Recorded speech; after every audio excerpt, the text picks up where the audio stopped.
If you love movies and movie discussions, you've come to the right place. Who am I, you ask? I am The Wiz. Now, today I'm going to review the 2023 film from Ben Affleck, Air, starring Matt Damon, Ben Affleck, Chris Messina, Chris Tucker, Jason Bateman, and Viola Davis, directed by Ben Affleck.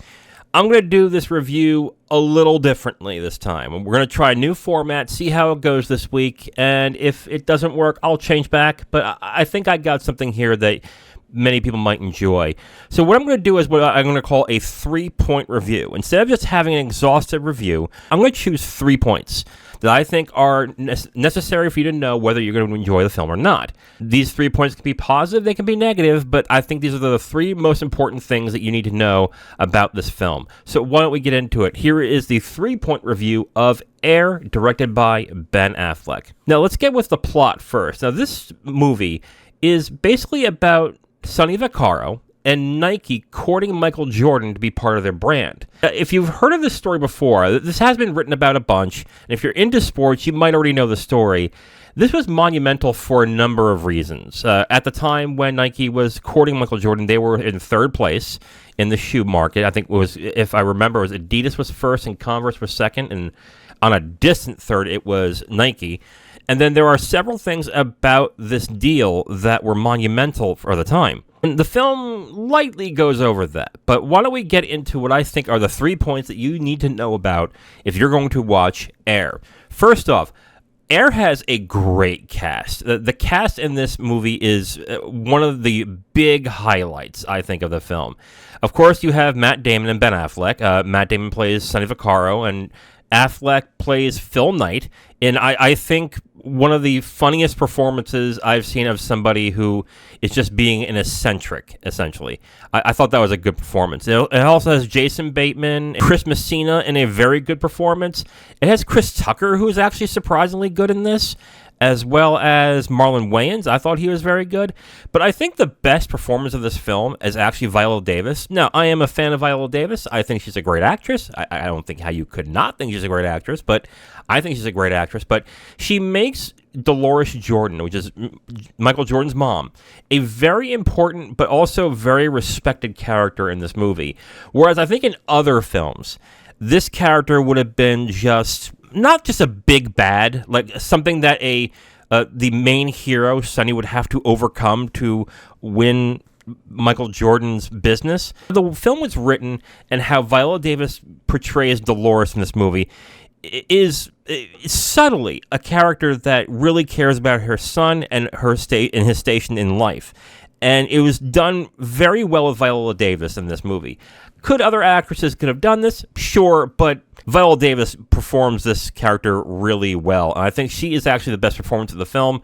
I would say second is Damon, and then third is Chris Messina, because he just has some funny lines and some really funny He's really funny in this movie, I have to be honest, as David Falk. So yeah, I will give props to those 3 performances. But overall, the performances of everybody is good. This is a throwback of sorts to the type of movies we don't have anymore, where it's about one thing, you have this really good cast of characters doing a small to medium-sized film. My second point, this is nostalgic done right. So a lot of films, when they want to pepper in nostalgia, they tend to go overboard. They do a whole bunch of like scenes of like different types of music, which this film does, but doesn't go overboard.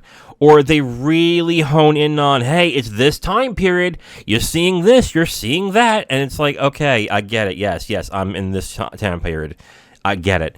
But Air only does it to give it an ambiance, to give it a feeling of what the place was like at the time. It wasn't a sense of just hammering it down like, hey, you remember this? Hey, you remember this? This film doesn't really do that. It is there in the background, but it actually it sticks to the story and what is most important, which I like. This is nostalgia done right, I think. And I think the music that he chose in this movie was actually really well done as well. I am really not a fan of 80s music. I have never been a fan of 80s music, but the music they chose in this one was actually very good. And I actually really liked the selections that they had when deciding on what was good for this film. And the third point, and it's kind of a negative, the not-so-subtle winks and nods. I don't know whether it's intentional or this is exactly how it went down, But the film does a lot of presupposing. A lot of films about a key figure or an event always has characters that says this is going to be the most important thing in your life. This guy is going to be monumental. This guy is going to be special. And this film does it a lot in this movie. Now, I do understand that a lot of people knew that Michael Jordan was going to be a special person when it came to basketball. On the other hand, did they really know that well? I mean, they do mention that, a snapped leg or an injury could end his career at any time. To me, the film just makes it feel like that you are just going to buy that this was worth it because it's Michael Jordan. Whereas there were questions about Michael Jordan in the past. Because remember, number one in that draft was Hakeem Olajuwon. To me, it just felt like it should have been more of a story about, yes, Sonny saw something special in Michael Jordan, but it should have been more of a story about how the mother, maybe she knows, but doesn't care. She just wants what's best for her son. And they do that in a movie, but they really hammer in that Michael Jordan is special. Michael Jordan is transcendent. Michael Jordan is great. I was watching this going, they're really laying it a little too thick on this. And maybe some of you who are really into basketball can pipe in and be like, no, everyone knew this. But no one questioned this at all. Everyone believed it. To me, that was kind of like, I get, now everyone thinks he's special. I honestly think he's the best basketball player of all time, even compared to LeBron. I agree. But come on, this was so apparent. There was no questioning. There was nothing at all. In the film, the business does question putting all their chips onto that player. Sure, I do understand that part, and they do a good job doing that. But the constant barrage of, he's special, he's this, he's that, okay, I got it. I really got it. And I thought that kind of was a little too hammy for me. But it's just, to me, it's like a lot of presupposing. I know that he is, so honestly, these guys know, right? I'm smart like these guys. And I just watch this going, okay, I get it. Yes, he's special. All right, I get it. A bit of a negative, but I guess somebody can pipe in and say, actually, a lot of people were thinking that as well. I just thought that was a little weird that they were really hammering that home. Okay, so who would I recommend this for? I would recommend this for people who enjoy films about businesses and how they work. I'm thinking more of films like Margin Call, Glengarry Glen Ross, Wall Street, movies that are about the machinations of how something works and how something gets done. I think people who enjoy films like that would really like this film. People who like uplifting and underdog films. Again, Nike was not in a good spot. Sonny Vaccaro was going to lose his job if he didn't get this done. He took a huge risk. And he believed in himself, and he pushed himself to get it done.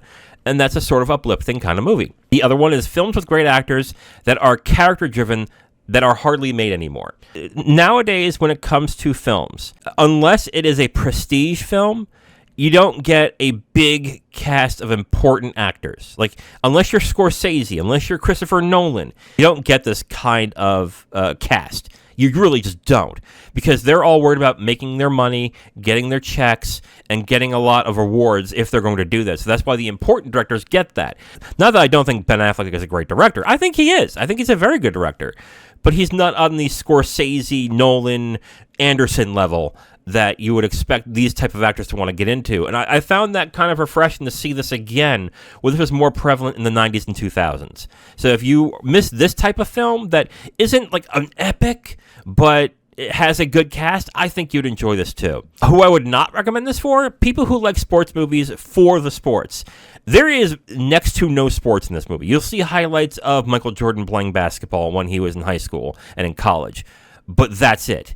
If you are watching this because, I want to see some basketball in a movie, there's none of this here. There really is none of that there. If you don't like Matt Damon, there are people who don't like Matt Damon. I don't get it, but yeah, if you don't like Matt Damon, because he is the star of the movie, you might want to skip. And if you are here solely to watch a Michael Jordan movie, this movie is really not about Michael Jordan at all. It's really about courting Michael Jordan, which I thought was a nice twist. And I really think it was very well done in that end, because a lot of sports movies, if they're about a person, they're about that person's life. It's not about Michael Jordan personally, but it's about gaining his business. And I think this is a interesting twist on that type of film, where it is about a person, but not about a person. So I thought that was interesting. Overall, I recommend this film. I think this is a good movie. It was enjoyable. It was funny. I did question at times whether this should have been a limited series than a movie. But on the other hand, I did appreciate that this type of movie was made again. Would you get the cast that you have gotten if it was a limited series? Probably not. I don't think you would have gotten that. You would definitely not have gotten Viola Davis or Matt Damon or Ben Affleck. I don't think you would have gotten them at all. I think they were like highlights of the film. But a part of me at the end was like, this could have been a limited series and it could have been a little bit better.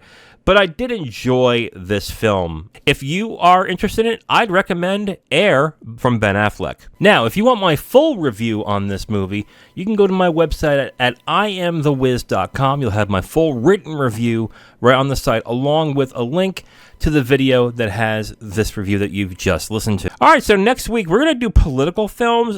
This Tuesday is going to be Election Day, which probably would have been a good idea for me to actually make the political movies this week. But oh well, what are you going to do? And I chose a film that is considered one of the best films ever made. And I've been dying to watch this film, and I am excited to get to it. This film is also the very first film that got onto the Criterion Collection. It's number one. It's probably not number one, like literally, but it's number one in their spine numbers. It's called The Grand Illusion from Jean Renoir, and it is considered one of the best movies of all time. It is considered a political movie. It's not about it's about war, so I guess it's kind of about politics, but it is considered one of the best movies and best political movies of all time. So I'm going to go check this out. So tune in next week where I review The Grand Illusion, directed by Jean Renoir. I am The Wiz, and I will talk to you next time. Bye.